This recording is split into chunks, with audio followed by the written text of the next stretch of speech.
Hi everyone. Okay, so today we are doing page 29 of Essential Elements, book 1. Yay, awesome, fourth graders. Can I say something else that I'm really happy about though?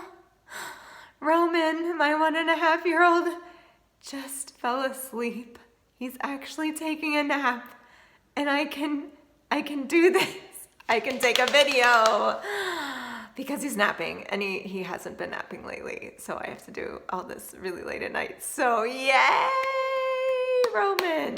Okay, cool. So I've got some time to hang out with you guys. All right, so page 29, there's some pretty cool stuff going on here. Ties and slurs. So starting with ties at the top of the page. So first of all, ties and slurs look the same. It's that curved line, like a smile. But ties, it goes from one note to the same note.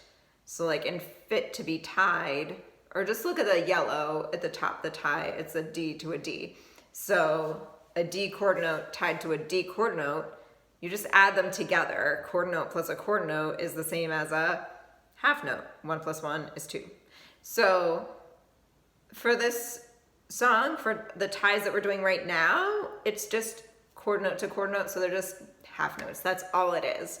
So that's how ties always work. They will get more complex as you move on to more advanced stuff, but that's how they always work. It's whatever kind of note it is tied to the other one, you just add them together, and that's how many beats it is. Okay?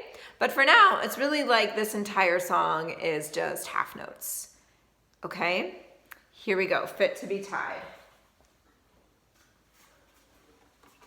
If you want to listen first, just to make sure you fully understand this, that's a good idea. 1, 2, 3, go.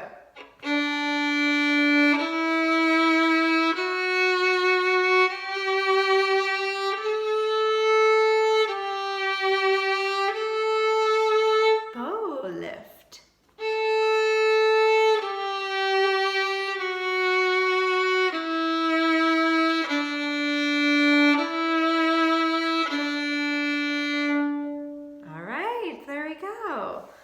Next one. So now we're on to slurs. So slurs looks like a tie, that smiley face curved line again, but we're going to different notes. So if you look at your first song, or again in the yellow, it's D to E. So normally we would play, but when you have a slur, you're actually going to play both notes in the same bow stroke. So they'll both be on a down bow. Try that. Just D to E. D, E. So they're both chord notes. How much bow do you think I should use for the first note?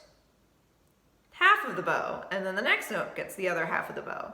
Okay? So you don't want to end up like, and run out of bow. So half of your bow and the other half of your bow. So slurs are really pretty. I mean, you'll end up doing slurs all of the time as you get older. I mean, they make things really smooth and pretty. We use slurs all of the time. So this is a really awesome thing to be learning right now. You can also play more than 2 notes in a slur. You can play as many notes as you want in a slur. You can like challenge yourself and go.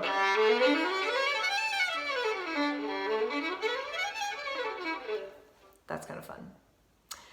Anyway, but for now, we just have 2 notes per slur. So let's look at stop and go. Oh, and also practice, so we did this. We can also do it on an up bow, of course, so try that. Okay, and then let's go ahead and play the song. Stop and go. And take your time on these, stop, listen to me once and then stop and work on it yourself. Make sure you really understand it before you move on, okay? It might be a little weird at first, but once you get the hang of it, you got it. Stop and go. Ready? Go.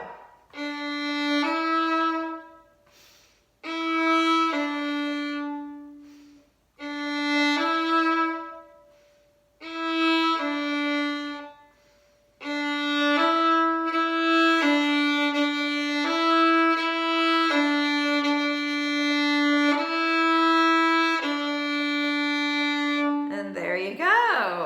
Nice.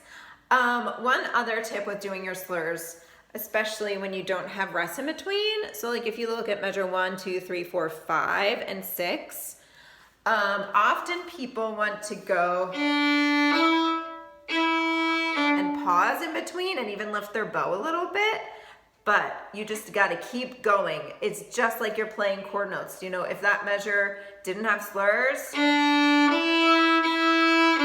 would go like that, right? No pause. Same thing with the slurs.